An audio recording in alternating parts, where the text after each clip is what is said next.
Hello दोस्तों, आज मैं आपके लिए जीके जीएस के कुछ प्रश्न लेकर के आया हूँ। बहुत ही इम्पोर्टेंट है। अभी जो फिलहाल बिहार पुलिस के एग्जाम होने वाले हैं, दरोगा के वैकेंसी आने वाली है, एसएससी एमटीएस के लिए या अदर किसी भी एग्जाम के लिए जिसमें जीके जीएस के प्रश्न पूछे जाते हैं, सभी के लिए वीवीआई होंगे। तो जैसा कि आप स्लाइड में देख रहे होंगे, आप सभी से रिक्वेस्ट है, नम्र निवेदन है कि आप सभी वीडियो को अंत तक देखिएगा। अगर आपको अच्छा नहीं लगे, आपको ऐसा लगेगा कि टीचर हमारे लिए मेहनत नहीं किया है, बस ऐसे ही बता दिया है, तो आप जो भी कमेंट में लिखना हो लिख सकते हैं। लेकिन मैं आपसे रिक्वेस्ट करूंगा कि आप लोग वीडियो को शुरू से अंत तक जरूर देखिएगा। आइए हम लोग देखते हैं। जैसा कि आप लोग पता होगा कि आप लोग किस चैनल से जुड़े हैं, एनसी क्लास, है ना, मेडिकेशन। मैं आज आपको जीके जिस पढ़ाने जा रहा हूँ, है ना। बहुत सारे वीडियो डाले भी गए हैं और ये सेटअप मैं अपने घर पे लगवाया हूँ, यानी कि अपने रूम पे जहाँ पे मैं रहता हूँ। पहले ये संस्थान पे थी, लेकिन मैं वहां से इसको यहाँ शिफ्ट किया हूँ। तो मैं आपको डेली अब यहाँ से जीके मैं वीडियो में आपको देता रहूंगा। मैथ रीजनिंग का भी वीडियो आपको मिलेगा। तो आइए देखते हैं हम लोग। जहाँ कि आप देख रहे होंगे कि पहला प्रश्न आपके सामने, गदर पार्टी की स्थापना कहाँ, कब और किसने किया था। बोला यहाँ पे कि गदर पार्टी की स्थापना, है ना। जैसे कि प्रश्न आप देख रहे होंगे, कुछ अगर दिक्कत आपको हो तो आप यहाँ पे ना जरूर बताइएगा, कमेंट जरूर करिएगा। मैं बार बार आप सभी से बोलता हूँ कि जो भी प्रॉब्लम हो बताना चाहिए, ठीक है। तो गदर पार्टी की स्थापना कहाँ, तो ये रखा है कहाँ की बात है, कब और किसने किया। तो मैं बता दूं आपसे, कहाँ की बात बोला जाएगा तो जो इसका जो आंसर होगा सेंट फ्रांसिस्को। कहाँ पे होगा? सेंट फ्रांसिस्को की बात कर रहा हूँ यहाँ पे, सेंट फ्रांसिस्को यानी कि फ्रांसिस्को। इस बात का अच्छे से ख्याल रखिएगा आप लोग, सेंट फ्रांसिस्को। और ये पड़ता कहाँ पे सेंट फ्रांसिस्को, तो याद रखिएगा यूएसए में। कहाँ पड़ता है ये? यूएसए में पड़ता है सेंट फ्रांसिस्को, ठीक है। मैं आपको बता दूं। और कब की बात है तो 21 अप्रैल 1919 को, 21 अप्रैल 1919 को याद रखिए। सॉरी 1919 नहीं, 1913 को, 21 अप्रैल 1913 को गदर पार्टी की स्थापना हुई थी। और किया किसने था, तो इसका जो आंसर हो जाएगा, है ना, किया किसने था, तो लाला हरदयाल। किसने किया था? लाला हरदयाल किए थे। याद रखिएगा, लाला हरदयाल किए थे। लाला हरदयाल, है ना, लाला हरदयाल के द्वारा गदर पार्टी की स्थापना हुई थी 21 अप्रैल 1913 में, सेंट फ्रांसिस्को जो यूएसए पड़ता है। होम रूल लीग की मैं बात करूंगा आपसे। होम रूल लीग की स्थापना कब, कहां और किसने किया था। कब, कहां और किसने किया था, तो मैं बता दूं आपको।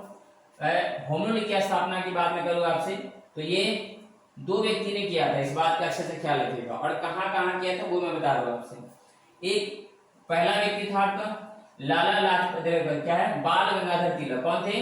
बाल गंगाधर तिलक। कौन थे? बाल गंगाधर तिलक में बात कर रहा हूं आपसे, बाल गंगाधर तिलक की बात कर रहा हूं, ठीक है।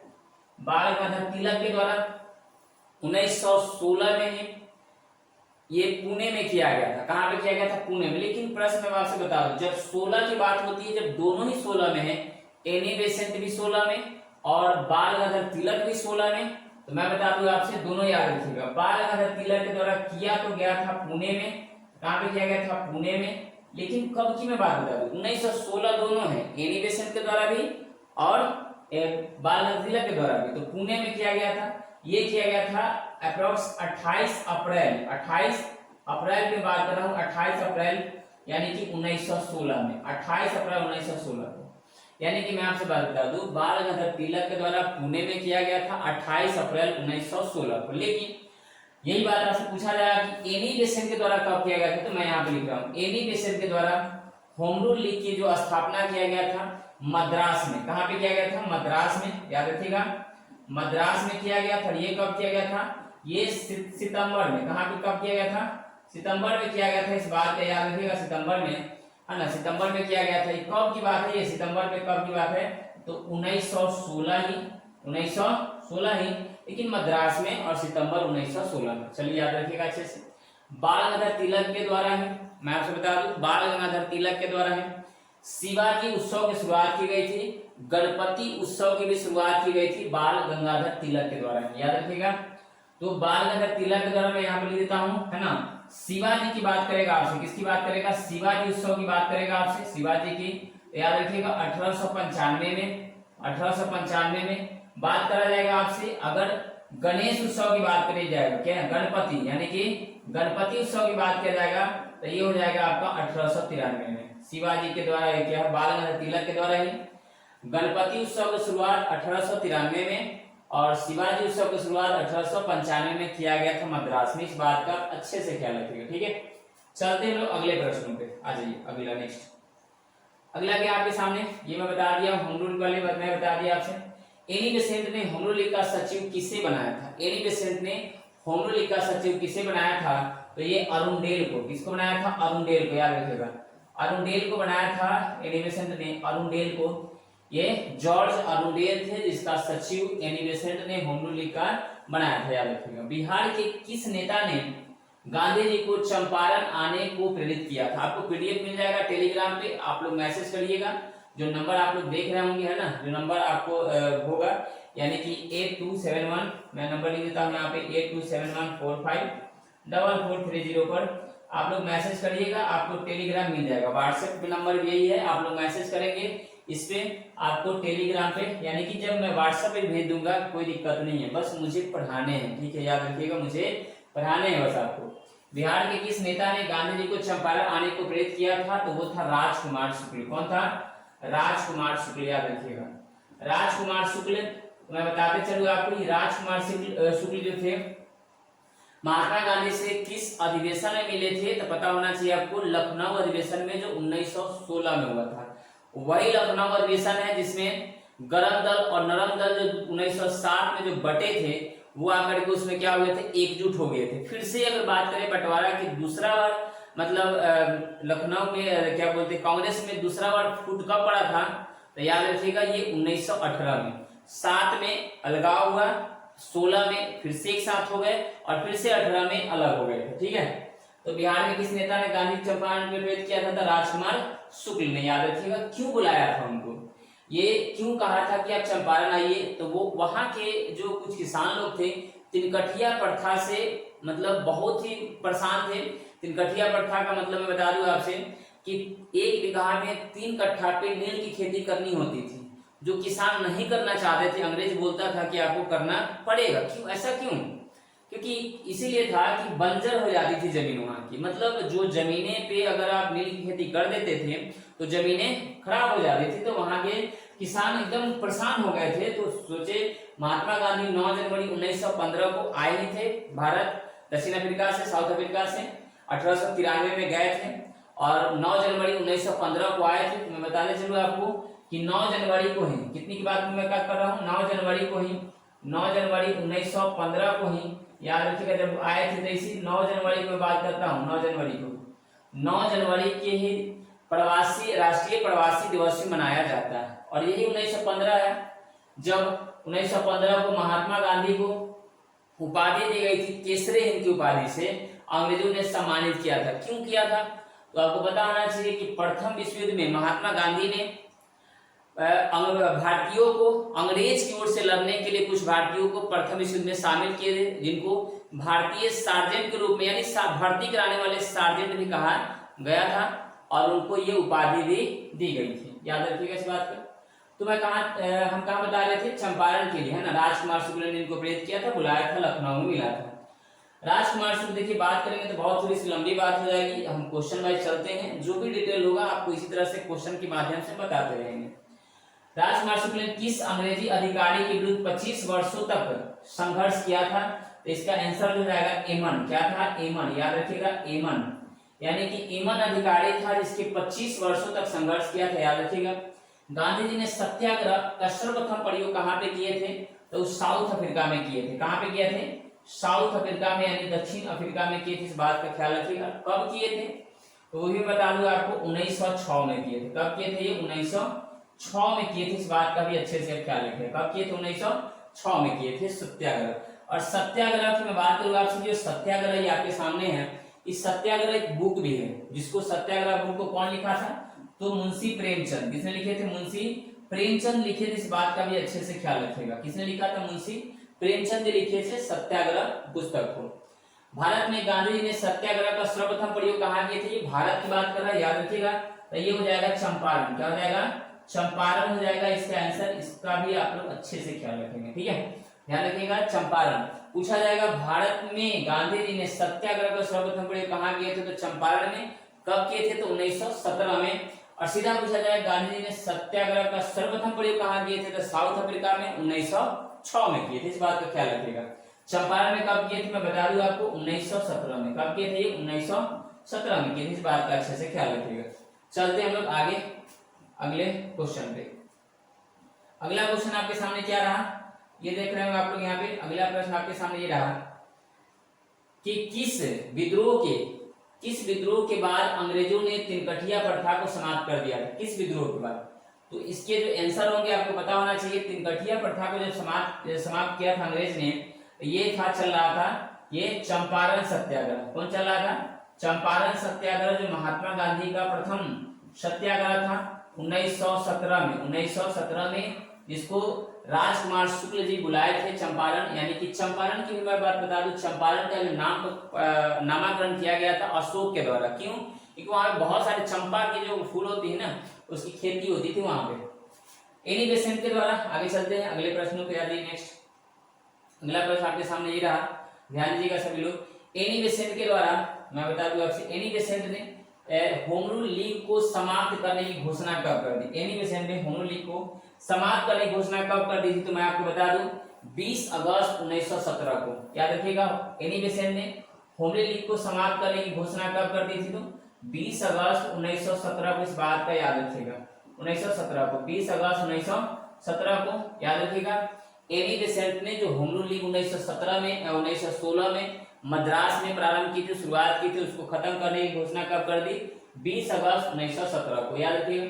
महात्मा गांधी ने अहमदाबाद टेक्सटाइल एसोसिएशन की स्थापना कब की थी। महात्मा गांधी ने याद रखिएगा अच्छे से, महात्मा गांधी ने अहमदाबाद टेक्सटाइल एसोसिएशन की स्थापना कब की थी, तो याद रखिएगा अच्छे से बता रहा हूं 1918 में। 1918 में याद रखिएगा, 1918 की बात हो रही है, अच्छे से ख्याल रखिएगा। 1918 में महात्मा गांधी ने अहमदाबाद टेक्सटाइल एसोसिएशन की स्थापना कब किए थे, तो 1918 में।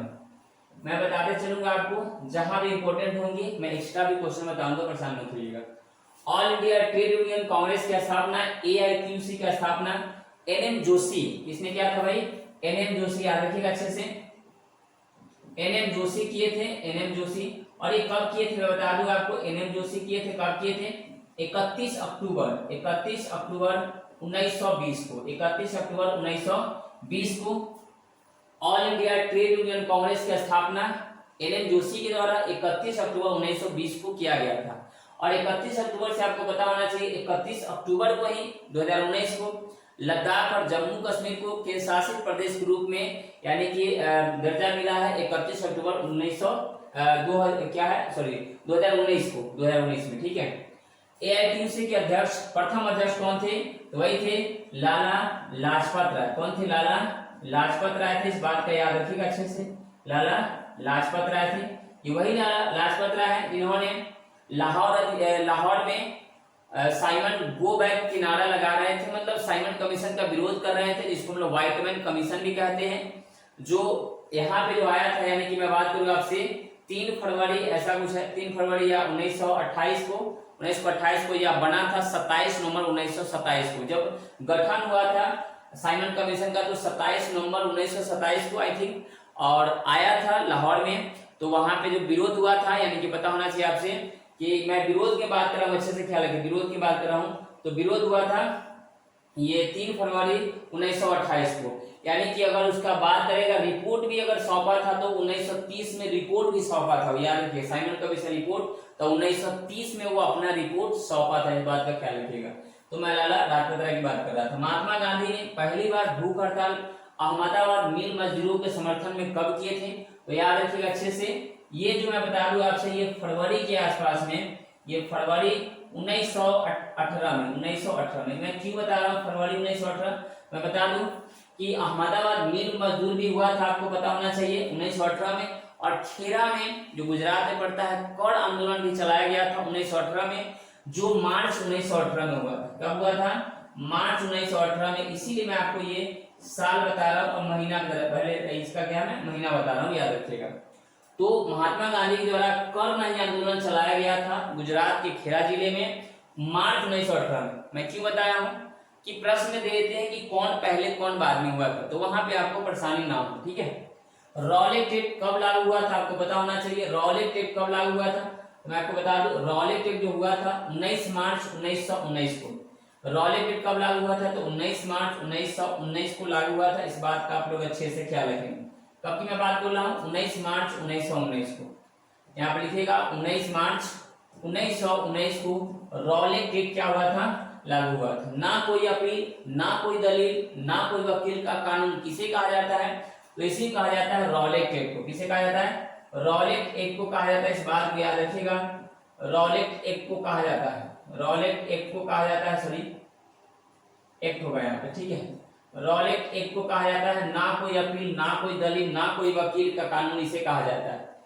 जलियांवाला बाग हत्याकांड कब हुआ था, तो आपको पता होना चाहिए, सभी लोग पता होना चाहिए, 13 अप्रैल 1919 को। कब हुआ था ये, 13 अप्रैल 1919 को हुआ था, अमृतसर। सबको पता होना चाहिए। जो डायर ने गोली चलाने का आदेश दे दिया था, पता होना चाहिए, वैशाख पूर्णिमा का दिन थे। बहुत लोग वहां पे विरोध मतलब रखा था, समर्थन मतलब जमा हुए थे, इकट्ठा हुए थे। और ये प्रदर्शन जो हो रहा था, ये सत्यपाल और किचलू के, है ना, सैफुद्दीन किचलू के जो मतलब उठा करके उनको ले गए थे, है ना, तो उसके विरोध में लोग प्रदर्शन कर रहे थे। ऐसा सबको पता नहीं था कि ऐसी कुछ घटना घटित हो जाएगी, और तुरंत कुछ लोगों ने मतलब जाकर के वहां पे बोल दिया कि ऐसे लोग इकट्ठा हो रहे हैं ना, तो आर्म्स एक्ट लगा था। उसी समय एट ए टाइम लगा था। जो ये रूल्स होता है कि आप एक जगह बहुत लोग इकट्ठे नहीं हो सकते हैं, और एक ही गेट था। आप कभी अमृतसर जाए तो जरूर जाए वहां घूमने के लिए, आपको बहुत कुछ देखने को मिलेगा, ठीक है। चलते हैं अगले प्रश्न। अगला प्रश्न आपके सामने है, जलियांवाला बाग हत्याकांड के समय पंजाब का लेफ्टिनेंट गवर्नर कौन था, तो ये था Michael O Dyer, general Michael O Dyer. याद रखिए क्या था ये, general Michael O Dyer. General कौन था, Michael O Dyer, Michael O Dyer था, याद रखिएगा, Michael O Dyer. General Michael O क्या था, डायर था, याद रखिएगा। मैंने बात, किसने जलियांवाला बाग हत्याकांड के विरोध में वायसराय की कार्यकारिणी परिषद से इस्तीफा दे दिए थे, कार्यकारिणी परिषद से इस्तीफा दे दिए थे जलियांवाला बाग हत्याकांड के विरोध में, तो शंकरन नायर थे। कौन थे, शंकरन नायर थे। इसके आंसर हो जाएंगे, जलियांवाला बाग हत्याकांड के विरोध में जमनालाल बजाज, जमनालाल बजाज जो महात्मा गांधी अपना 5वां पुत्र मानते थे, रविंद्रनाथ टैगोर और महात्मा गांधी, है ना, कौन सी उपाधि लौटा दिए थे, आपको पता होना चाहिए। महात्मा गांधी को केसरी हिंद की उपाधि जो मिला था 1915 में ही मिला था, तो ये लौटा दिए थे केसरी हिंद की उपाधि। कौन था, केसर ए हिंद की उपाधि था, याद रखिएगा, केसर ए हिंद की उपाधि इनको जो मिला था वो क्या किए थे, लौटा दिए थे। रविन्द्रनाथ टैगोर नाइटहुड की उपाधि में बात करूं, नाइटहुड या इसी को हम लोग सर की उपाधि बोलते थे, ठीक है, इसकी उपाधि सर की उपाधि बोलते थे। जमनालाल बजाज ने, है ना, राय बहादुर की उपाधि लौटा दिए थे। किसकी ना, राय बहादुर की, याद रखिएगा, राय बहादुर की उपाधि इनको मिला था, और ये क्या किए थे, लौटा दिए थे, याद रखिएगा अच्छे से, ठीक है। जनरल बाजार में जलियांवाला बाग हत्याकांड की जांच के लिए किस कमेटी का गठन किया गया था, तो हंटर कमेटी का गठन किया गया था।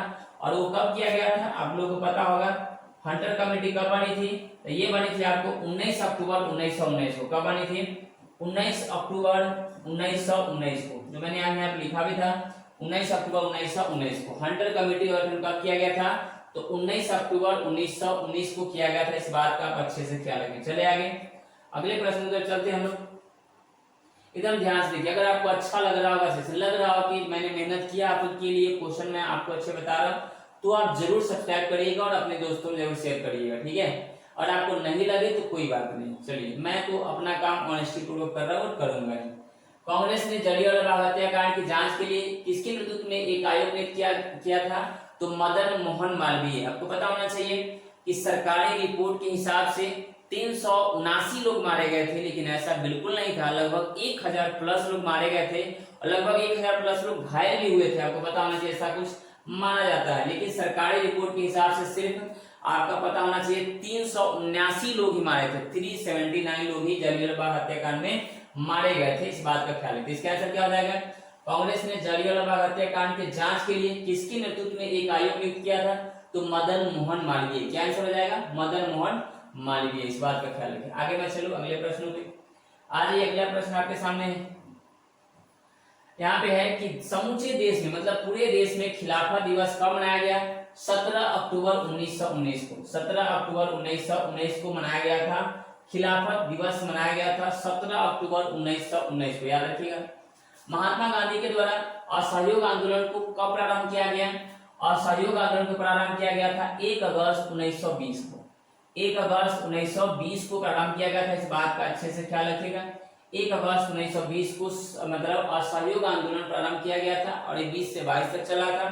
असहयोग आंदोलन में महात्मा गांधी कहे थे कि हम इसी में आजादी को प्राप्त करेंगे, लेकिन ऐसा हुआ नहीं, ठीक है। असहयोग आंदोलन की पुष्टि भारतीय राष्ट्रीय कांग्रेस ने कब की थी? तो ये नागपुर अधिवेशन में 1920 में। देखिएगा, अच्छे से ख्याल रखिएगा जो मैं लिखा हूँ या जो मैं बता रहा हूँ, ठीक है, ठीक है, अच्छे से ख्याल रखिएगा। असहयोग आंदोलन की पुष्टि भारतीय राष्ट्रीय कांग्रेस ने कब की थी? तो नागपुर अधिवेशन 1920 में। इसमें जो है ना रिपोर्ट कौन सौंपा था? तो सीआर दास। किसने सौंपा था? सीआर दास, याद रखिएगा। रिपोर्ट आपको बोलेगा कि इसमें कौन सौंपा था, यानी कि भारतीय असहयोग आंदोलन की पुष्टि के लिए रिपोर्ट कौन सौंपा था नागपुर अधिवेशन में? तो सीआर दास, चित्तरंजन दास सौंपे थे रिपोर्ट, याद रखिएगा। असहयोग आंदोलन के दौरान विदेशी वस्तु जलाए जाने पर किसने कहा कि यह निष्ठुर बर्बादी है? ठीक है, रविंद्रनाथ टैगोर जी कहे थे। किसने कहे थे ये? रविंद्रनाथ टैगोर जी बोले थे, इस बात का अच्छे से ख्याल रखिएगा। रविंद्रनाथ टैगोर जी बोले थे ये बात, ठीक है। रविंद्रनाथ टैगोर जी बात बोले थे यह एक निष्ठुर बर्बादी है, ठीक है। चौरी चौरा जो कांड है वो कब हुआ था? तो आपको पता होना चाहिए चौरी चौरा कांड कब हुआ था? 5 फरवरी 1922 को हुआ था, उत्तर प्रदेश के गोरखपुर जिले में। कहां पे? यूपी के गोरखपुर जिले में हुआ था, इस बात का याद रखिएगा। उत्तर प्रदेश के गोरखपुर जिले में हुआ था, 5 फरवरी 1922 को हुआ था, ठीक है।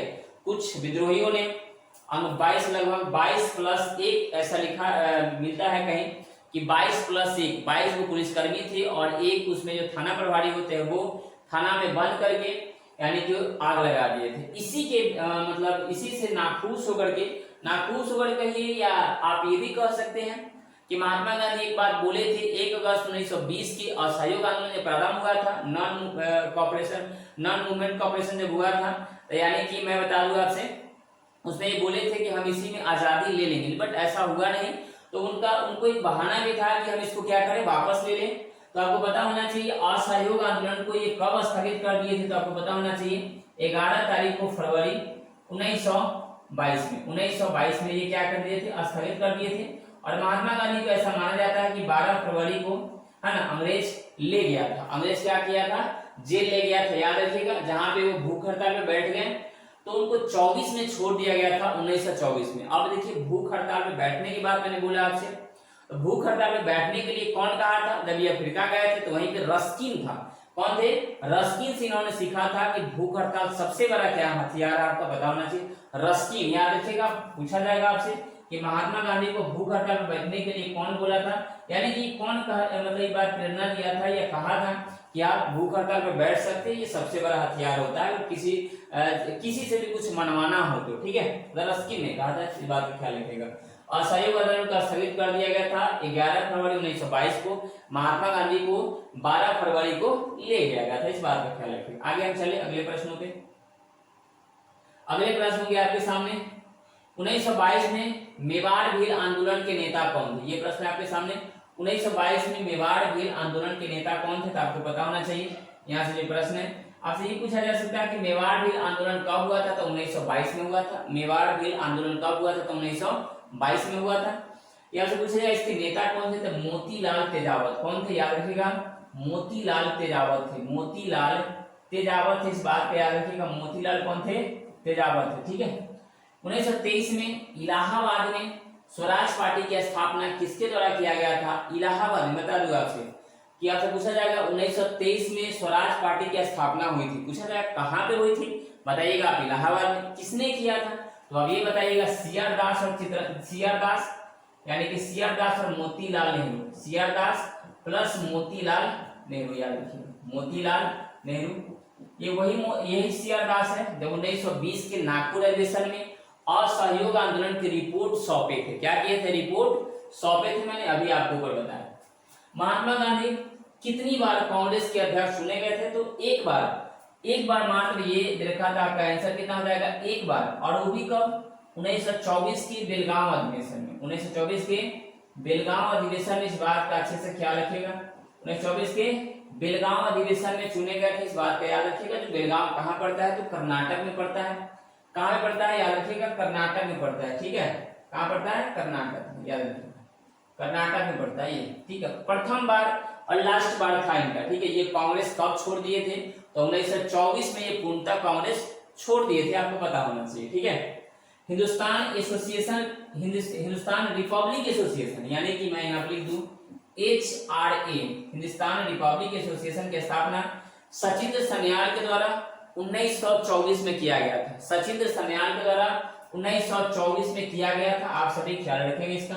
और ये कहाँ किया गया था, तो कानपुर में, कानपुर में किया गया था। हिंदुस्तान रिपब्लिकन एसोसिएशन की स्थापना जो किया गया था सचिंद्र सन्याल के द्वारा किया गया था 1924 में, कहाँ पे, तो कानपुर में किया गया था, याद रखिएगा। कब भारतीय राष्ट्रीय कांग्रेस की पहली महिला अध्यक्ष बनी थी, एनी बेसेंट, मतलब ये प्रश्न इसमें दो है, आज पूछा जाएगा। प्रथम मतलब रखा था भारतीय राष्ट्रीय कांग्रेस की पहली महिला अध्यक्ष, तो एनी बेसेंट। कब की बात है, तो याद रखिएगा ये 1917 की बात है। कब की बात है, ये 1917 की बात है। और कहाँ पे, तो कलकत्ता में। कहाँ पे, कलकत्ता अधिवेशन में। इस बात का भी अच्छे से आप ख्याल रखिएगा, ठीक है। मैं बता दूं आपसे, भारतीय राष्ट्रीय कांग्रेस की पहली भारतीय महिला कब अध्यक्ष बनी थी, मैं बता दूं आपसे, ये बनी थी आपको 1925 में। और 1925 में कहाँ पे, तो याद रखिएगा, कानपुर में। कहाँ पे, कानपुर अधिवेशन में प्रथम भारतीय महिला थी, जो प्रथम भारतीय महिला थी जो भारतीय राष्ट्रीय कांग्रेस के अध्यक्ष बने थे। भारतीय महिला लगा देगा तो 1925 कानपुर में हो जाएगा। और कौन था, तो सरोजनी नायडू। कौन थे, सरोजनी नायडू थे भाई, याद रखिएगा आप सभी, सरोजनी नायडू, यानी कि सरोजनी नायडू बनी थी, इस बात का अच्छे से ख्याल रखिए। आगे मैं चलूं, भारतीय राष्ट्रीय कांग्रेस का 27वां अधिवेशन, मैं इसको इरेज कर देता हूं, आप सभी लिखते चलिएगा जो मैं आंसर लिख रहा हूं, ठीक है। चलिए आगे, और अगर अच्छा लगे तो मैं बार बार लाइक शेयर जरूर सब्सक्राइब कर दीजिएगा चैनल को, आपका कुछ नहीं जाता है, ठीक है। चलते आगे हम लोग। कब भारतीय राष्ट्रीय कांग्रेस की पहली महिला अध्यक्ष, मैंने बता दिया, एनी भारतीय राष्ट्रीय कांग्रेस का 27वां अधिवेशन। मैं जो भी प्रश्न लिया हूं ख्याल रखिएगा, सबके सब इंपोर्टेंट, जितने भी आप प्रश्न देखेंगे, अगर आप सच में जीके पढ़ते हैं तो आपको पता चल जाएगा कि क्या मैं आपके साथ सच में मेहनत करके मैं आया हूं, या ऐसे मैं जो भी बता दिया, ठीक है, आप बता सकते हैं। 27वां अधिवेशन आपसे जाएगा सीधा कि कांग्रेस का जो भारतीय राष्ट्रीय कांग्रेस का 27वां अधिवेशन कब हुआ था, तो आप बताइएगा 1912 में हुआ था। कब हुआ था, 1912 में हुआ था। और ये कहाँ था, बांकीपुर। कहाँ, बांकीपुर, याद रखिएगा, बांकीपुर। और ये कहाँ पे पड़ता है, तो बिहार में पड़ता है। तो आपसे पूछा जाएगा कि बिहार में जो अधिवेशन हुआ था कब हुआ था, 1912 में बांकीपुर में हुआ था, जो 27वां अधिवेशन था। जो भी मैं प्रश्न लिया हूं, विश्वास करिए सबके सब प्रीवियस है, कहीं ना कहीं किसी न किसी एग्जाम में पूछा गया है, याद रखिएगा अच्छे से आप, ठीक है। कांग्रेस का पिता किसे कहा जाता है, तो ये एओ ह्यूम को कहा जाता है। किसको कहा जाता है, एओ ह्यूम को कहा जाता है। इस बात को अच्छे से ख्याल रखिएगा आप सभी, एओ ह्यूम को कहा जाता है, एओ ह्यूम को कहा जाता है। ये एओ ह्यूम है, पता होना चाहिए आपको, है ना। जब ये कांग्रेस की स्थापना की, इस सोच के किया था एओ ह्यूम कि भाई हम न भारतीयों कुछ मत कुछ जान पाएंगे, जो भी कुछ करेंगे हमको जरूर बताएंगे, बट ऐसा कुछ नहीं हुआ, सिर्फ इसका विपरीत हो गया। इसका क्या हो गया था, विपरीत हो गया। इस बात का आपको पता होना चाहिए, बस इसका क्या हो गया था, उल्टा हो गया था। लखनऊ पैक्ट में बात कर रहा हूं, किस समझौता को कहते हैं, लखनऊ पैक्ट, लखनऊ समझौता कहते हैं, इस बात को याद रखिएगा। किसको हम लोग कहते हैं, लखनऊ समझौता को हम लोग बोलते हैं, इस बात का अच्छे से। लखनऊ समझौता को क्या बोलते हैं, लखनऊ पैक्ट बोलते हैं। और ये कब हुआ था, तो आपको पता होना चाहिए 1916 में हुआ था। कब हुआ था ये 1916, जब मैंने आपको पहले ही बताया था कि जब गरम दल और नरम दल की बात करूं, जो 1907 में बढ़ गए थे, कांग्रेस का बंटवारा हो गया था दो भागों में, ये जाके यहाँ पे मिलाप हुआ था 1916 में, लेकिन फिर से बंटवारा हो गया। आपसे पूछा जाएगा कि कांग्रेस में दूसरी बार फूट कब पड़ी थी, तो 1918 में, याद रखिएगा। आपसे पूछा जाएगा कि दूसरी बार फूट पड़ी थी, पहली बार 1907 में, मैं लिख देता हूँ यहाँ पे, पहली बार कांग्रेस में फूट पड़ी थी 1907 के सूरत अधिवेशन में, सूरत अधिवेशन में, यानी कि गरम दल और नरम दल में क्या हो गए थे, बट गए थे। और दूसरी बार पूछा जाएगा कब फूट पड़ा था, तो 1918, इस बात की याद रखिएगा, 1918 में दूसरी बार फूट पड़ा था। स्वराज मेरा जन्मसिद्ध अधिकार है और मैं इसे लेकर रहूंगा, ये किसने कहा था? आप सभी को पता होगा, बाल गंगाधर तिलक जी कह रहे थे। लेकिन किस अधिवेशन में बात बोले थे? तो आपको पता होना चाहिए, लखनऊ अधिवेशन में। किसने बोले थे? लखनऊ अधिवेशन में। आपको पता होना चाहिए लखनऊ को हम लोग क्या बोलते हैं? नवाबों का शहर भी बोलते हैं लखनऊ को। इस बात का भी अच्छे से आप ख्याल रखिएगा, ठीक है। लखनऊ अधिवेशन में बात बोले थे कि स्वराज मेरा जन्म से अधिकार और मैं इसे लेकर रहूंगा। किसने कहा था? किस अधिवेशन में कहा था? तो लखनऊ अधिवेशन में। ख्याल रखिएगा, ठीक है। आगे चलते अगले प्रश्न। भाई नोट करते चलिएगा। आप सभी से रिक्वेस्ट है कि जो भी है पीडीएफ जिनको चाहिए, मैंने जो नंबर बताया है 8271454430 पे आप मैसेज करिएगा कि सर पीडीएफ खाली भेजिएगा, मैं आपको भेज दूंगा, ठीक है। मुझे कुछ नहीं भाई आपसे ऐसा नहीं चाहिए कि देखा था नहीं कि आप पीडीएफ लेंगे तो पैसा देंगे, बिल्कुल नहीं। मैं फ्री ऑफ कॉस्ट आपके लिए काम कर रहा हूँ, फ्री ऑफ कॉस्ट। स्वदेशी आंदोलन के प्रमुख नेता अरविंद घोष थे। मैं आपको बता दूं, सबको पता होगा कि स्वदेशी आंदोलन जो चला था, अब सबको पता होगा कि स्वदेशी आंदोलन चला था जब बंगाल विभाजन की बात हो रही थी। तो बंगाल विभाजन की बात में करूंगा आपसे, तो ये घोषणा की बात हुई थी। तो 19 अप्रैल 1905 को, 19 अप्रैल 1900 कब की मैं बोल रहा हूँ आपसे? 5 को, याद रखिएगा। 19 अप्रैल 1905 को घोषणा की मैं बात कर रहा हूँ। स्वदेशी आंदोलन चलाया गया था तो 7 अगस्त 1905 को। बंगाल तिरका था पूर्णतः लागू हो गया तो 16 अक्टूबर 1905 को, ठीक है। अच्छे से याद रखिएगा सबको। तो स्वदेशी आंदोलन चलाया जा रहा था, उसके प्रमुख आंदोलन के नेता थे अरविंद घोष। यही अरविंद घोष है जो गरम दल के नेता थे। किसके थे? गरम दल के नेता थे। कब चलाया गया था? मैं बता दूं ये कब चलाया गया था, तो 7 अगस्त, मैं बोलूंगा आपसे 7 अगस्त 1905 को स्वदेशी आंदोलन चलाया गया था बंगाल विभाजन के विरुद्ध में। याद रखिए अच्छे से। गरम दल के नेता थे, याद रखिएगा। गरम दल के नेता रखा था, यहाँ पे गलती हो गया थोड़ा सा, इसको सुधार लेंगे आप लोग। ये रखा था नरम दल के नेता। क्या सुधारेंगे आप लोग? यहाँ पे जो थे ना, ये नरम दल के नेता थे सभी। यहाँ पे गरम दल आपको दिख रहा होगा, किसके? नरम दल के नेता। तो जो विभाजन हुआ था देखे से, इसमें नरम दल के नेता थे दादा भाई नौरोजी, जिसको वयोवृद्ध पुरुष भी कहा जाता है, वयोवृद्ध पुरुष भी कहा जाता है। इस बात का अच्छे से ख्याल रखिएगा। फिरोज शाह मेहता, दिनेश वाचा, विमेश बनर्जी और सुरेंद्र नाथ बनर्जी, जिनको बिना ताज का बादशाह भी कहा जाता है। याद रखिएगा, आपसे पूछा जाएगा कि बिना ताज का बादशाह किसे कहा जाता है? तो सुरेंद्र नाथ बनर्जी को कहा जाता है। ग्रैंड ओल्ड मैन किसे कहा जाता है? तो याद रखिएगा दादा भाई नौरोजी को। ग्रैंड ओल्ड लेडी किसे कहा जाता है? कि औरत की बात कर रहा हूं तो कुंज रानी को। ग्रैंड ओल्ड लेडी की बात करेगा आपसे, ग्रैंड ओल्ड लेडी की बात करेगा तो याद रखिएगा कुंज रानी को कहा जाता है। किसको कहा जाता है? कुंज रानी को ग्रैंड ओल्ड लेडी। और ग्रैंड ओल्ड मैन की बात करें दादा भाई नौरोजी। अब बताइए जैसे गरम दल के जो नेता थे, किसके? गरम दल के जो नेता थे, याद रखिएगा कौन कौन थे? तो आपको बताना चाहिए लाल बाल पाल। कौन थे? लाल बाल पाल थे। इस बात का याद रखिएगा, लाल बाल पाल। और उसमें एक साथ थे अरविंद घोष। मैंने बताया आपको अरविंद घोष, ये रखा था। इस बात को याद रखिएगा, अरविंद घोष की बात कर रहा हूं। ये गरम दल के नेता थे। ये गरम दल, लाला लाजपत राय। पाल का मतलब है, बाल का मतलब है बाल गंगाधर तिलक, और पाल का मतलब है बिपिन चंद्र पाल। इस बात का भी अच्छे से आप ख्याल रखेंगे। 1940 से 1946 तक कांग्रेस के अध्यक्ष रहे थे। याद रखिएगा 1940 से 1946 तक कांग्रेस के अध्यक्ष कौन रहे थे? तो याद रखिएगा अबुल कलाम आजाद। कौन थे? अबुल कलाम आजाद। अब्दुल नहीं है एपीजे, अबुल कलाम आजाद है। बाल गंगाधर तिलक भारतीय राष्ट्रीय कांग्रेस के अमृतसर अधिवेशन में भाग लिए थे। और ये कब लिए थे? तो 1919 में लिए थे। मैं बता दूं आपसे क्या इंपोर्टेंट है, पूछा जाएगा। बाल गंगाधर तिलक कांग्रेस के किस अधिवेशन में 1919 में भाग लिए थे? तो अमृतसर अधिवेशन। बाल गंगाधर तिलक 1919 में कांग्रेस के किस अधिवेशन में भाग लिए थे? तो अमृतसर अधिवेशन में। मैं आपसे बता दूं कि हर तरह से इसमें 2 प्रश्न बनेंगे। हमारा उद्देश्य आत्मनिर्भरता है, भिक्षावृत्ति नहीं है। ये कथन किसका था? ये था बाल गंगाधर तिलक का। याद रखिएगा, हमारा उद्देश्य आत्मनिर्भरता है, भिक्षावृत्ति नहीं है कि हम आपसे भीख मांगेंगे। तो इसने बोला था बाल गंगाधर तिलक। याद रखिएगा, बाल गंगाधर तिलक में बात कर रहा हूं आपसे, बाल गंगाधर तिलक, ठीक है।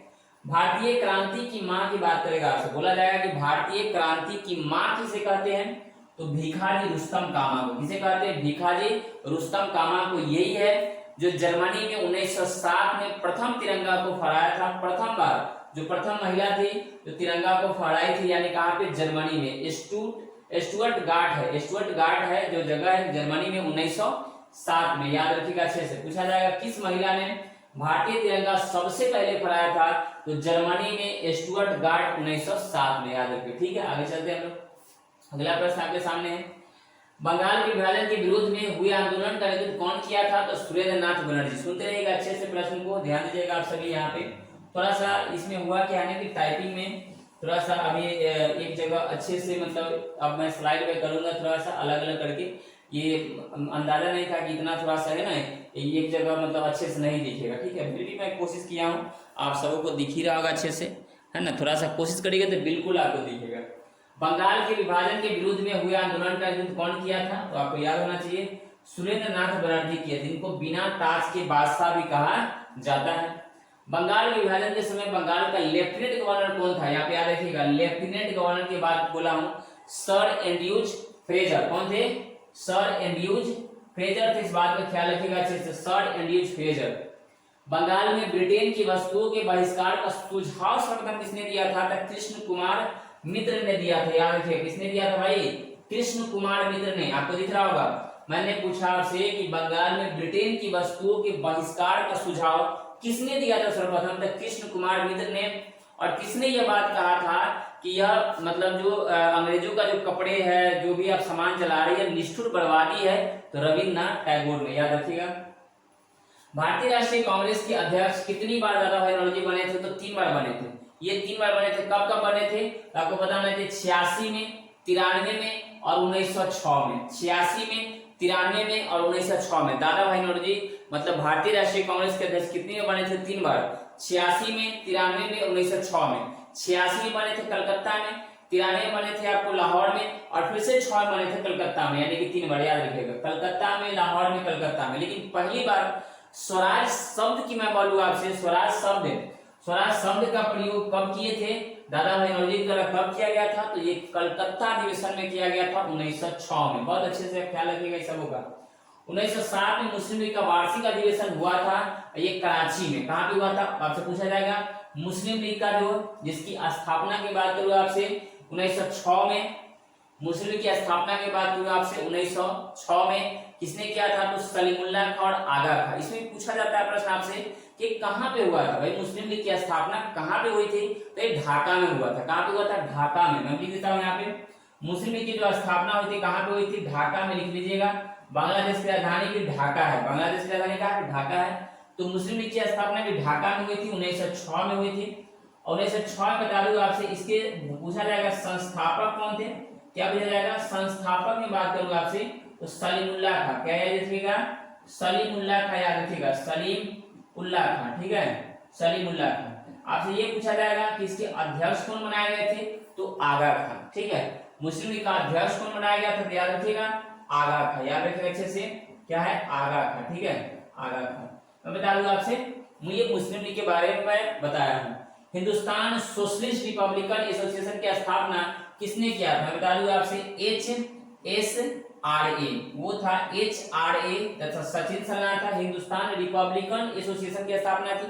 यहाँ पे हिंदुस्तान सोशलिस्ट रिपब्लिकन एसोसिएशन की स्थापना है तो ये भगत सिंह किए थे 1928 में। कब किए थे? 1928 में। बता दूं आपसे 1928 में। और वो था हिंदुस्तान रिपब्लिकन एसोसिएशन के सचिंद्र सन्याल 1924 में और कानपुर में। याद रखिएगा 1928 में। आपसे HSRA का पूछेगा तो 1928 भगत सिंह बोलिएगा।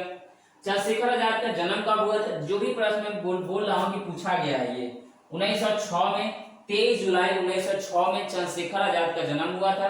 आपसे पूछा जाएगा कि सुभाष चंद्र बोस का जन्म कब हुआ था? तो 23 जनवरी 1897, 23 जनवरी 1897 कटक उड़ीसा में हुआ था। कटक उड़ीसा में हुआ था। इस बात का अच्छे से ख्याल रखिएगा।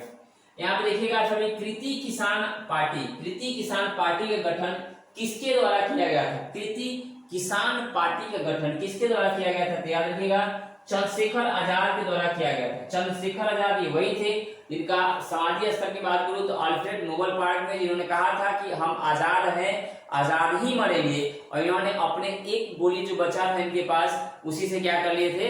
मार लिए थे। पता होना चाहिए आपको। चंद्रशेखर आजाद का पूरा नाम क्या था? तो चंद्रशेखर सीताराम तिवारी था। चंद्रशेखर आजाद का पूरा नाम क्या था? चंद्रशेखर सीताराम तिवारी था। आपको पता होना चाहिए। आगे चलिए, अगले प्रश्न में चलते हैं हम लोग। अगला प्रश्न आपके सामने ये रहा, कि चंद्रशेखर आजाद का समाधि स्थल कहाँ पे है, तो अल्फ्रेड नोबेल पार्क, यानी कि याद रखिएगा इलाहाबाद में है। नौजवान सभा का गठन, मैं आपसे बताते चलूं, नौजवान सभा का गठन यानी कि आपको पता होना चाहिए 3 आदमी किए थे, भगत सिंह थे, यशपाल थे और छबील दास थे। भगत सिंह, यशपाल और कौन थे, छबील दास थे। कब किए थे, तो 1926 में, याद रखिएगा। आपसे पूछा जाएगा नौजवान सभा की स्थापना कब हुआ था, तो 1926 में हुआ था, भगत सिंह के द्वारा, छबील दास के द्वारा और यशपाल के द्वारा, याद रखिएगा।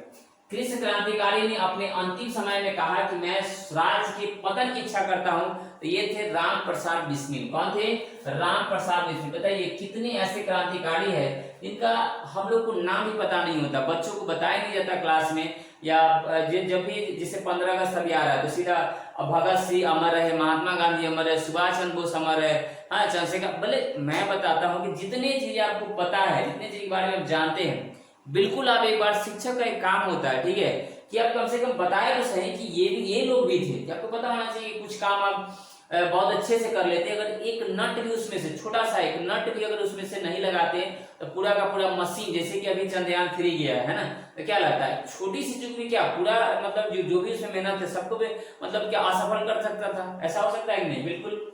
बता दूं कि सबका नाम पता होना चाहिए। राम प्रसाद बिस्मिल भी ऐसे नहीं, बहुत लोग थे, अशफाकुल्ला खान, खान अब्दुल गफ्फार खान, बहुत लोग थे ऐसे, ठीक है। अखिल भारतीय महिला संघ कब स्थापित किया गया था, तो 1926 में। आपसे पूछा जाएगा अखिल भारतीय महिला संघ की स्थापना कब हुई थी, 1926 में, याद रखिएगा। साइमन कमीशन की बात करूंगा, मैं बात करूंगा आपसे, तो 3 फरवरी 1928 को भारत आया था। ऐसा दे रखा था, 8 नंबर भी एक जगह दे रखा देखने को मिला था, इस जगह 27 नंबर। आप लोग थोड़ा सा इस पर देखिएगा क्या है, मैंने आपसे पहले बताया था, एक जगह मुझे मिला कि नियुक्ति की बात करेगा, साइमन कमीशन की नियुक्ति कब हुई थी, एक जगह मुझे मिला 8 नंबर, एक जगह मुझे 27 नंबर, देख लीजिएगा इसमें से क्या है, लेकिन 1927 से कंफर्म है। आज पूछा जाएगा कि साइमन कमीशन भारत कब आया था, तो 3 फरवरी 1928 को। बना कब था, तो 8 नवंबर या 27 नवंबर 1927 को। रिपोर्ट कब सौंपा था, तो 27 मई 1930 में। आपको पता होना चाहिए कि साइमन कमीशन रिपोर्ट कब सौंपा था, तो 27 मई 1930 को। इसके सारे लोग विरोध में थे, क्योंकि इससे साइमन कमीशन को व्हाइटमैन कमीशन भी हम लोग कहते थे, और इसी के विरोध में लाला लाजपत राय विरोध कर रहे थे, जिनको लाठी के प्रहार से मतलब समझिए कि मृत्यु हो गई थी कुछ दिनों के बाद इनकी, क्या अंग्रेजों ने इतना मारा इनको माथे पे कि कुछ दिनों के बाद इनकी क्या हुई थी, मृत्यु हो गई थी, आपको पता होना चाहिए। तो आपको 2 ही पार्टी थी जो सपोर्ट में थी, एक पंजाब, मैंने देखा था पंजाब, देखा था क्या है, पंजाब कम्युनिस्ट पार्टी, और एक था जस्टिस पार्टी। मतलब 2 ही पार्टी समर्थन में थे, पंजाब यूनिस्ट पार्टी और एक थी जस्टिस पार्टी। बाकी सब इसके क्या कर रहे थे, विरोध ही कर रहे थे, ठीक है। तो ऐसे पूछा जा सकता है कि 2 पार्टी कौन थी जिसके समर्थन में थे, तो जस्टिस पार्टी और पंजाब यूनियनिस्ट पार्टी, याद रखिए। बाकी कोई इसके समर्थन में नहीं था। किस कमीशन को व्हाइटमैन कमीशन कहते हैं, मैंने अभी आपको बताया, तो साइमन कमीशन को। साइमन कमीशन को इस बात की याद रखिएगा, साइमन कमीशन को व्हाइटमैन कमीशन भी कहा जाता है। भारत में सर्वप्रथम कलकत्ता, मुंबई और मद्रास उच्च न्यायालय का गठन कब हुआ था, कलकत्ता, मुंबई और मद्रास उच्च न्यायालय के गठन की बात करेगा तो याद रखिएगा 1862 में, 1862 में।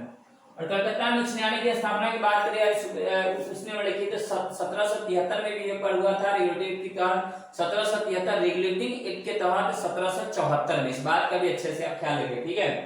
चलिए, किस संविधान संशोधन द्वारा संसद को अधिकार दिया गया कि वो 2 या 2 से अधिक, सुनते रहिएगा, 2 या 2 से अधिक राज्यों एवं एक क्षेत्र के लिए एक साझा उच्च न्यायालय की स्थापना कर सकते हैं। मतलब एक साझा उच्च न्यायालय होगा जिसमें 2 या 2 से अधिक राज्य उसमें शामिल हो सकते हैं। तो ये कहा गया 7वां संविधान संशोधन के तहत 1956 में, 7वां संविधान संशोधन के तहत 1956 में कहा गया। उसी समय में लोकसभा की सीटें 500 से बढ़ा करके 525 कर दी गई थी। अब लोकसभा की बात आई है तो सुनते रहिएगा, लोकसभा कितने अनुच्छेद में है, तो लोकसभा की बात करूंगा तो 81 अनुच्छेद में है। राज्यसभा की आपसे पूछेगा तो 80 अनुच्छेद में पूछा जाएगा कि संसद तो 17 है, याद रखिएगा, मैं ट्रिक बता दूंगा आपको। चलिए आप याद रखिएगा, ठीक है। मैं यहाँ पे लिख रहा हूँ, आप लोग लिख लीजिएगा अच्छे से। देखिए, परेशान मत होइए। मैंने कहा अगर आपको सेशन अच्छा लगा होगा कि मैंने आपके लिए मेहनत किया है, तो जरूर आप चैनल को शेयर कर दीजिएगा, सब्सक्राइब कर दीजिए। याद रखिएगा, सरला याद रखिएगा, सरला, ठीक है। 100 से हो जाता है संसद, तो संसद पूछा जाएगा तो याद रखिएगा 79। र से हो जाता है लोकसभा यानी कि 80, और र से राज्यसभा तो 80, और ल से लोकसभा तो 81, याद रखिएगा, ठीक है। तो आपसे पूछा जाएगा सरला, संसद पूछा जाएगा तो 79 आर्टिकल बताइएगा, राज्यसभा पूछा जाएगा तो 80 बताइएगा आर्टिकल, और लोकसभा पूछा जाएगा तो 81 आर्टिकल बताइएगा। मैं बताया चलूँ आपसे, अगर आपसे पूछा जाएगा लोकसभा का अगर आपको सदस्य बनना है तो कितना न्यूनतम आयु होना चाहिए आपका लोकसभा के सदस्य बनने के लिए, तो न्यूनतम आयु होना चाहिए आपका 25 वर्ष। कितना होना चाहिए? 25 वर्ष होना चाहिए। आपको एक बात पता होना चाहिए कि लोकसभा के बहुमत के जो नेता होते हैं यानी कि तो वो प्रधानमंत्री बनते हैं, ठीक है।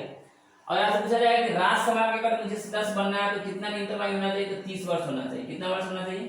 30 वर्ष होना चाहिए, तब हम जाके राज्यसभा के सदस्य बन सकते हैं। अगर राज्यसभा के सदस्यों का कार्यकाल की बात पूछेगा तो याद रखिएगा 6 वर्ष का होता है। कितने दिन का होता है? 6 वर्ष का होता है। ये पूछा जाएगा आपसे कि लोकसभा के सदस्यों का कार्यकाल का कितना होता है, यानी कि लोकसभा के सदस्य का कार्यकाल तो याद रखिएगा 5 वर्ष का होता है।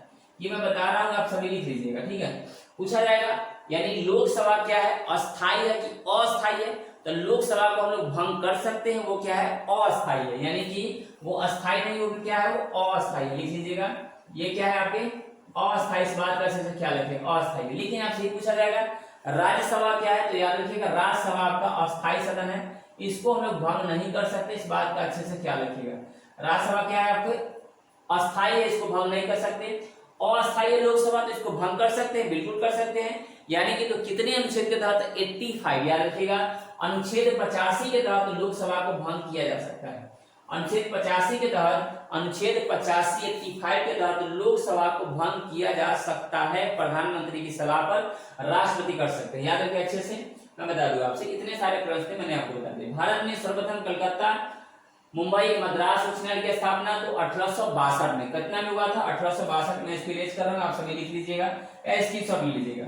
तो ये हुआ था 1862 में मद्रास, उसके बाद मुंबई और कलकत्ता उच्च न्यायालय की स्थापना 1862 में। किस संविधान संशोधन की बात किया जाता था, तो मैंने आपको बता दिए थे 1956 7वां संविधान संशोधन के तहत लोकसभा की सीटें 500 से बढ़ाकर 525 कर दिया गया। पूछा जाएगा आपसे कि लोकसभा की सीट 500 से बढ़ाकर के 525 कर दिया गया था कैवे संविधान संशोधन के तहत, तो 7वां कब? तो 1956। याद रखिएगा। उच्च न्यायालय के न्यायमूर्ति की सेवानिवृत्ति की जो आयु होती है कितना होती है, तो ये 62 वर्ष होते हैं। कितने होते हैं? 62 वर्ष। उच्च न्यायालय के न्यायमूर्ति के सेवानिवृत्ति की, किस उच्च न्यायालय में न्यायाधीशों की संख्या सबसे कम है? न्यायाधीशों की संख्या सबसे कम है, तो आपको पता होना चाहिए सिक्किम। कहाँ पे है? सिक्किम। बता दूं आपसे, सिक्किम जो है ना आपका अधिराज्य बना था। प्रथम बार क्या बना था? आपका अधिराज्य बना था।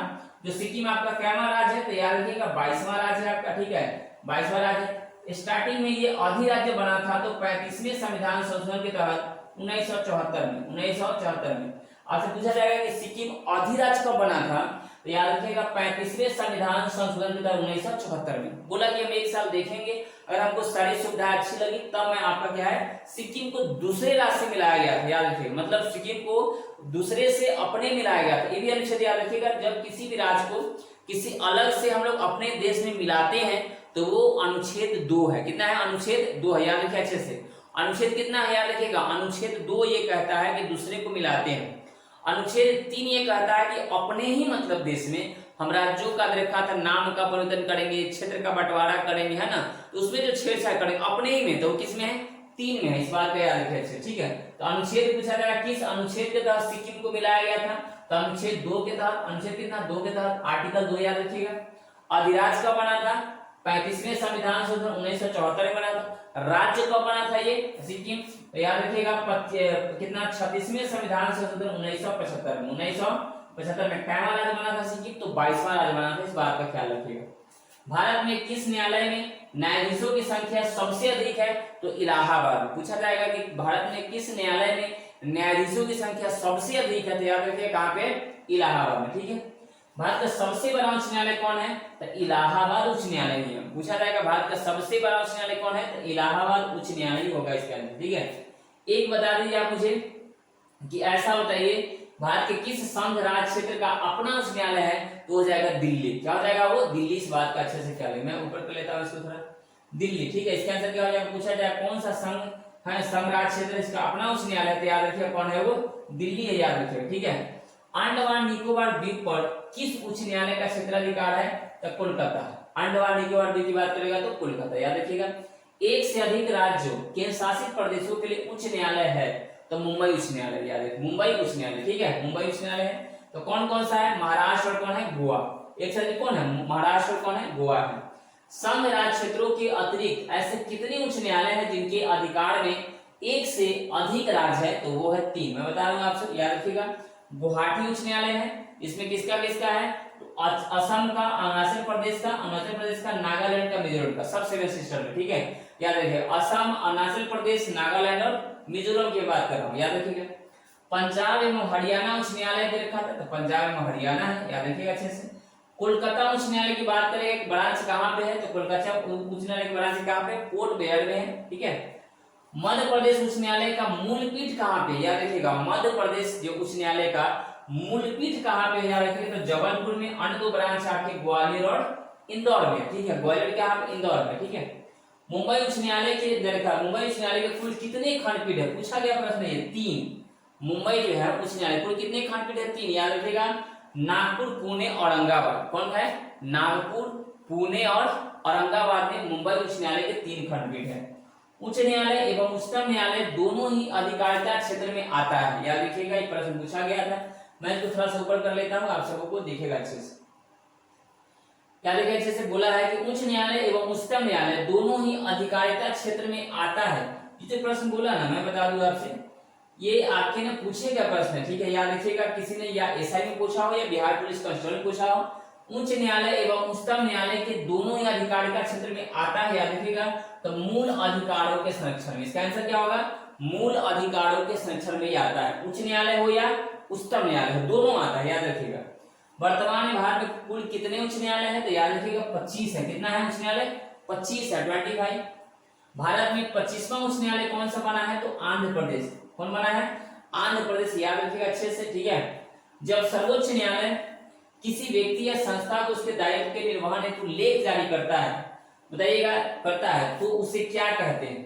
जब सर्वोच्च न्यायालय किसी व्यक्ति या संस्था को उसके दायित्व के निर्वहन हेतु एक लेख जारी करेगा, तो हम उसे बोलते हैं परमादेश। अब बताइए, सुप्रीम कोर्ट की बात चल रही है, तो मैं बता दूं, सुप्रीम कोर्ट का गठन किया जाएगा कितने अनुच्छेद में, तो 124 में। सुप्रीम कोर्ट एक अभिलेख न्यायालय के रूप में काम करेगा, तो बता दें सुप्रीम कोर्ट एक अभिलेख न्यायालय के रूप में काम करेगा, तो लिख लीजिएगा 129। अभिलेख न्यायालय के रूप में काम करेगा, तो लिख लीजिए अनुच्छेद कितना है, 129। सुप्रीम कोर्ट एक अभिलेख न्यायालय के रूप में काम करेगा, तो 129 आप लिख लीजिएगा अच्छे, ठीक है। चलते आगे। राज्य के उच्च न्यायालय का मुख्य क्षेत्राधिकार में नहीं आता। राज्य के मुख्य न्यायालय का, क्या बोले मैंने, उच्च न्यायालय का मुख्य क्षेत्राधिकार में नहीं आता है, ये तो परामर्श संबंधी क्षेत्राधिकार कहा जाएगा। परामर्श संबंधी क्षेत्राधिकार उसमें नहीं आता, ठीक है। न्यायालय में कार्यवाही लंबित होने की दशा में कौन सी रीट लागू करता है। अगर न्यायालय में कोई काम है, लंबे समय से वो पेंडिंग पड़ा है, तो उसमें कौन सी होगी, तो रीट जारी किया जाएगा प्रतिषेध। क्या बोलेंगे उसको, प्रतिषेध बोलेंगे, याद रखिए अच्छे से। उच्च न्यायालय के न्यायाधीशों की नियुक्ति किसके द्वारा की जाती है, उच्च न्यायालय के न्यायाधीशों की नियुक्ति किसके द्वारा किया जाएगा, तो राष्ट्रपति के द्वारा किया जाता है। इस बात का अच्छे से ख्याल रखिएगा, राष्ट्रपति के द्वारा ही किया जाता है। चलिए आगे, अगला प्रश्न आपके सामने। उच्च न्यायालय का न्यायाधीश अपना त्यागपत्र किसे देंगे, तो राष्ट्रपति को ही देंगे। उच्च न्यायालय का देखा था, राष्ट्रपति किसको देंगे, त्यागपत्र देंगे, तो यानी कि राष्ट्रपति को ही देंगे। इस बात का ख्याल रखिएगा। अगर हाईकोर्ट की बात कर रहा था, हाईकोर्ट, प्रत्येक राज्य में एक हाईकोर्ट होगा, ये है 214 अनुच्छेद में, ठीक है। प्रत्येक राज्य में, मैं बता दूं आपसे, उच्च न्यायालय की बात यहाँ हो रही है, तो उच्च न्यायालय, प्रत्येक राज्य में एक उच्च न्यायालय होगा, इसका अनुच्छेद 214 होगा। लेकिन ये पूछेगा कि उच्च न्यायालय का गठन की बात करेगा, तब लिखिएगा 216। कितना, 216, ठीक है। मैं बता दूं, जब पूछा जाएगा प्रत्येक राज्य में एक उच्च न्यायालय होगा, तो 214। पूछा जाएगा आपके कि उच्च न्यायालय का गठन की बात करेगा, तो याद रखिएगा 216। 200 कितना, 16। मैं बता दूं, अगर आपके मौलिक अधिकार की बात करो, आपसे मौलिक अधिकार के बारे में, अगर आपको मौलिक अधिकार के संरक्षण की बात किया जाए, तो जो अगर आप हाईकोर्ट जा रहे हैं, तो वो 226 अनुच्छेद के तहत आप जा सकते हैं। और आपकी मैं बात करूं, अगर आप सुप्रीम कोर्ट जा रहे हैं, सुप्रीम कोर्ट उच्चतम न्यायालय, तो वो 32 अनुच्छेद के तहत उच्चतम न्यायालय जा रहे हैं। अगर मूल अधिकारों का आपका हनन हो रहा है, तो आप सुप्रीम कोर्ट जा सकते हैं, वो 32 अनुच्छेद में वर्णित है। और हाईकोर्ट जाएंगे तो वो किस अनुच्छेद में वर्णित है, 226 में, याद रखिएगा। उच्च न्यायालय के न्यायाधीश पर महाभियोग की प्रक्रिया किस प्रकार चलाई जाती है, तो याद रखिएगा उच्चतम न्यायालय के न्यायाधीश के समान है, उच्चतम न्यायालय के न्यायाधीश के समान है। महाभियोग की मैं बात कर रहा हूँ, याद रखिएगा महाभियोग। तो महाभियोग जब राष्ट्रपति पे चलाया जाता है, तो ये अनुच्छेद कहता है 61, कितना में है 61 में वर्णित था अनुच्छेद। महाभियोग जब राष्ट्रपति पे चला जाता है तो 14 दिन पहले बताया, अभी तक किसी भी राष्ट्रपति को महाभियोग की प्रक्रिया से नहीं हटाया गया, याद रखिएगा।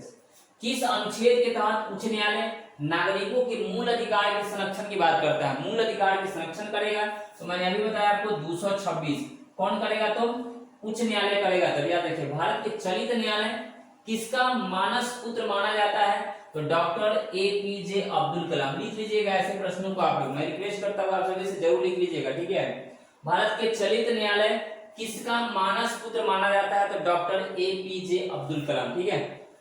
प्रिवेंटिव डिटेक्शन के तहत एक व्यक्ति को बिना मुकदमा चलाए कितने दिनों तक बंदी रख सकते हैं? तो 3 महीने। नहीं, लोग कहता है गांव में कि अगर वो जेल गया है तो 3 महीने के बाद ही आएगा, यही बात होती है। प्रिवेंटिव डिटेक्शन के तहत ऐसा होता है कि 3 महीने के बाद आइएगा। इलाहाबाद उच्च न्यायालय के गठन की बात करेगा, कब है?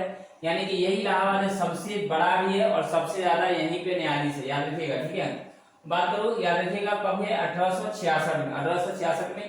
और इसी से 4 साल पहले 1862 में मुंबई का देखा था, मद्रास का और किसी कलकत्ता का उच्च न्यायालय का स्थापना हुआ। चलिए आगे हम लोग आगे चलते हैं। नेक्स्ट आगे बता दूंगा आपको, अगला प्रश्न है उच्च न्यायालय की प्रथम महिला सत्र न्यायाधीश कहिए कौन थी? याद रखिएगा अच्छे से, या न्यायाधीश की बात करें या सत्र न्यायाधीश की बात करें, तो ये जो हो जाएगा आपका ना आंसर हो जाएगा इसका अन्ना चांदी। यानी कि उच्च न्यायालय की प्रथम महिला पूछेगा न्यायाधीश या सत्र न्यायाधीश, तो अन्ना चांदी। उच्च न्यायालय की प्रथम महिला मुख्य न्यायाधीश की बात करेगा तो लीला सेठ। क्या है? मुख्य न्यायाधीश की बात करें लीला सेठ। और उच्चतम न्यायालय की न्यायाधीश की बात करेगा, उच्चतम न्यायालय की महिला न्यायाधीश, उच्चतम न्यायालय की प्रथम महिला न्यायाधीश की बात करेगा आपसे, तो वो है मीरा फातिमा बीबी। कौन है? मीरा साहिब फातिमा बीबी, याद रखिएगा, मीरा साहिब फातिमा बीबी, मीरा साहिब फातिमा बीबी, इस बात का अच्छे से ख्याल रखिएगा। मीरा साहिब क्या? फातिमा बीबी, ठीक है, याद रखिएगा। जब पूछेगा आपसे उच्चतम न्यायालय के प्रथम न्यायाधीश, उच्चतम न्यायालय की बात कर रहा हूं, उच्चतम, याद रखिएगा, उच्चतम की बात करके उच्च नहीं बोला, उच्चतम न्यायालय सुप्रीम कोर्ट की प्रथम महिला न्यायाधीश की बात करेगा तो मीरा साहिब फातिमा बीबी। और यहाँ बोला है मुख्य न्यायाधीश उच्च न्यायालय के लीला सेठ, और सीधा न्यायाधीश तो अन्ना चांदी। किस अनुच्छेद के तहत राज्य के लिए उच्च न्यायालय की व्यवस्था का प्रावधान किया गया है? मैंने बताया आपसे किस अनुच्छेद के तहत राज्य के लिए उच्च न्यायालय की व्यवस्था का प्रावधान किया गया है, तो ये आपके कितना है? 214। कितना है? 214। गठन की बात करेगा तो 216 मैंने नहीं बताया, गठन की बात करें 216, इस बात का ख्याल रखिएगा। पटना उच्च न्यायालय की स्थापना कब हुई थी? तो याद रखिएगा 1916। लेकिन मैं बताऊं कि आप लोग डेट बताइए कब, डेट के साथ बताइएगा, तो इसका डेट हो जाएगा 1 मार्च 1916। 1 मार्च 1916 को पटना उच्च न्यायालय की स्थापना हुआ। बताते चलूँ आपको, तेलंगाना उच्च न्यायालय की स्थापना कब हुआ था? तो 2014 में इसकी स्थापना हुई तेलंगाना की। 2 जून 2014 को क्या हुई थी? तेलंगाना की स्थापना हुई थी, याद रखिएगा 2 जून 2014 को। मैं यहाँ लिख रहा हूँ 2 जून 2014 को तेलंगाना राज्य बना था। 2 जून 2014 को तेलंगाना राज्य का गठन हुआ था, याद रखिएगा। पूछा जाएगा तेलंगाना का देखा था कि उच्च न्यायालय की स्थापना कब हुई थी? तो 2019 में। तो मैं यहाँ पे लिख दिया हूँ तेलंगाना राज्य का गठन कब हुआ था? 2 जून 2014 को। तो जम्मू कश्मीर उच्च न्यायालय की स्थापना कब हुई थी? तो 1928 में। जम्मू कश्मीर उच्च न्यायालय की स्थापना कब हुई थी? 1928 में। और ये जम्मू कश्मीर कब बना था, किस शासित प्रदेश बना है? तो याद रखिएगा, आपको ये पता होना चाहिए। 31 अक्टूबर मैंने पहले बताया था, 31 अक्टूबर 2019 में बना है, याद रखिए, जम्मू कश्मीर प्लस लद्दाख बना है, याद रखिएगा। बता दो जम्मू कश्मीर का संविधान कब लागू हुआ था? बता सकते हैं तो बताइए। जम्मू कश्मीर का संविधान कब लागू हुआ था? तो बता दो 26 जनवरी 1957 को। 26 जनवरी 1957 को हुआ था, याद रखिएगा अच्छे से। 26 जनवरी 1957 को जम्मू कश्मीर का संविधान लागू हुआ था। मणिपुर, मेघालय, त्रिपुरा उच्च न्यायालय की स्थापना 2013 में। मणिपुर, मेघालय, त्रिपुरा उच्च न्यायालय की स्थापना 2013 में, याद रखिए। मणिपुर, मेघालय, त्रिपुरा राज्य का गठन कब हुआ था? तो 21 जनवरी 1972 को। मणिपुर, मेघालय, त्रिपुरा राज्य का गठन कब हुआ था? 21 जनवरी 1972 को हुआ था। इस बात का अच्छे से ख्याल रखें। आगे चले। छत्तीसगढ़, उत्तराखंड, झारखंड उच्च न्यायालय की स्थापना तो 2000 में। छत्तीसगढ़ उसका क्या था? उत्तराखंड और झारखंड उच्च न्यायालय की स्थापना 2000 में। और राज्य का भी गठन पूछेगा तो याद रखिएगा, छत्तीसगढ़ का 1 नवंबर को, उत्तराखंड को 9 नवंबर को और झारखंड को 15 नवंबर 2000 में इसका गठन हुआ था। ये हो जाएगा छत्तीसगढ़, हो जाएगा उत्तराखंड, ये हो जाएगा झारखंड, यानी कि नवंबर खाली डेट अलग अलग है, साल बिल्कुल सेम है, 2000 में हुआ था। जैसे कि बिहार हम लोग से अलग हुआ था, बिहार हम लोग से क्या हुआ था, अलग हुआ था, ये सॉरी बिहार में बोला, ओडिशा हम लोग से अलग हुआ था 1936 में। 1936 में बिहार का गठन कब हुआ था, तो आपको पता होना चाहिए 22 मार्च यानी कि 22 मार्च 1912 को। इसीलिए 22 मार्च को हम लोग बिहार दिवस भी मनाते हैं और 22 मार्च को हम लोग जल दिवस भी मनाते हैं। 22 मार्च को हम लोग क्या मनाते हैं, जल दिवस भी मनाते हैं। इस बात का याद रखिएगा, क्या मनाते हैं हम लोग, जल दिवस मनाते हैं बिहार 22 मार्च को। 22 अप्रैल को बोलेगा तो पृथ्वी दिवस, याद रखिएगा 22 अप्रैल को पूछेगा आपसे, 22 अप्रैल को तो क्या हो जाएगा, पृथ्वी दिवस मनाया जाता है, इस बात का याद रखिए, पृथ्वी दिवस। 22 अप्रैल को पृथ्वी दिवस, 22 मार्च को जल दिवस, ठीक है, और 22 मार्च को बिहार दिवस मनाया जाता है। 1912 में बिहार का गठन हुआ था, याद रखिए अच्छे से। और आपको बताया मैंने अभी जो भी मैंने प्रश्न बताए थे, एक मैं प्रश्न बता दूं, one man boundary force Gandhi ji को किसने कहा था, ये सभी आप कमेंट में बताइएगा। वन मैन बाउंड्री फोर्स, मैं आप लिख रहा हूं, इसका जो क्वेश्चन है one man boundary force Mahatma Gandhi किसने कहा था, याद रखिएगा। और आप लोग बताइएगा one man boundary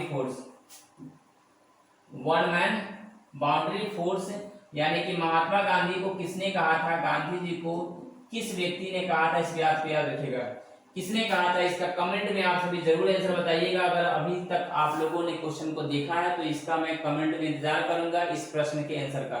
one man boundary force Mahatma Gandhi को किसने कहा था, ठीक है।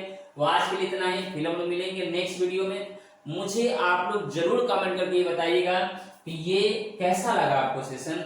मैंने आप सबों के लिए इतना मेहनत किया, मैंने क्वेश्चन खुद से मैंने टाइप करे हैं, मैं प्रीवियस ईयर से कहीं से प्रश्न में लिया हूँ, जो प्रश्न पूछे गए हैं, जो था मैंने हिस्ट्री का, पॉलिटी का, तो जरूर बताइएगा प्लीज आप सभी कि आपको कैसा लगा। और ऐसे ही वीडियो आप लोग चाहते जरूर कमेंट करिए और सपोर्ट करिए। मुझे कुछ नहीं चाहिए आपसे, बस इतना चाहिए कि आप चैनल को आगे बढ़ा दें। और जो भी आपके दोस्त है, जो भी सहयोगी है, वो मतलब जितने सारे लोग हैं सब में क्या करें, शेयर कर दे, ठीक है, ताकि पता उनको भी चले कि यहाँ भी यूट्यूब पर भी कुछ लोग हैं, बहुत लोग हैं, मेरे अलावा बहुत लोग हैं, ऐसा नहीं है, ठीक है, कि मैं अकेला हूँ। बहुत लोग हैं जो फ्री ऑफ कॉस्ट पढ़ा रहे हैं, उनमें से मैं भी एक हूँ, ठीक है, कि मैं ऑनेस्टी पूर्वक आपके साथ जुड़ा हूँ। और मैं बता दूंगा आपसे एक नंबर मैं बोल रहा हूँ कि आप ये नंबर नोट कर लीजिए। और जो भी रखा था, आपको दिक्कत हो आप जरूर मैसेज करें, व्हाट्सएप करें। मैथ, रीजनिंग, जीके, जीएस का क्लास यहाँ पे आपको रेगुलर मिलेगा, ठीक है, क्योंकि मैंने ये सेटअप मैंने अपने रूम पे लगवा लिए हैं, क्योंकि मैं नाइट में भी होगा, शूट करना होगा, या देखा लाइव भी आना होगा नाइट में, मॉर्निंग में, अर्ली मॉर्निंग एकदम सुबह, ठीक है, तो मैं लाइव आके आपको पढ़ाऊंगा। तो ये नंबर पे आप करेंगे व्हाट्सएप, है ना। जो भी आपको पीडीएफ वगैरह, इसका अगर पीडीएफ चाहिए पूरा तो आप मैसेज करिएगा, आपको पीडीएफ मिल जाएगा। टेलीग्राम पर ज्वाइन करना है तो याद रखिएगा GK GS NC class search मारिएगा, जीके एंड जीएस, याद रखिएगा GK and GS NC class, क्या है एनसी क्लास, ये सर्च मारिएगा तो आपको आ जाएगा, वहां पे भी ज्वाइन आप कर लीजिएगा। GK GS NC class search मारिएगा, वहां पे आ जाएगा, तो वहां भी टेलीग्राम आपको मिल जाएगा, ज्वाइन कर लीजिएगा, वहां भी टेलीग्राम मिलते हैं, ठीक है। मिलते हैं नेक्स्ट वीडियो में, मतलब बने रहिए, मजे से पढ़िए, क्योंकि ये रात खाली नहीं जानी चाहिए, ठीक है, एक रात भी खाली नहीं जानी चाहिए। हमको ऐसा नहीं सोचना कि हम अगले दिन कर लें, बिल्कुल नहीं, अगला दिन कभी नहीं आता। आज का होमवर्क आज करिए, सफलता जरूर मिलेगी। ऑल द बेस्ट, मिलते हैं नेक्स्ट वीडियो में, तब तक के लिए मजे से पढ़िए और जी जान से पढ़िए, ठीक है, ओके बाय।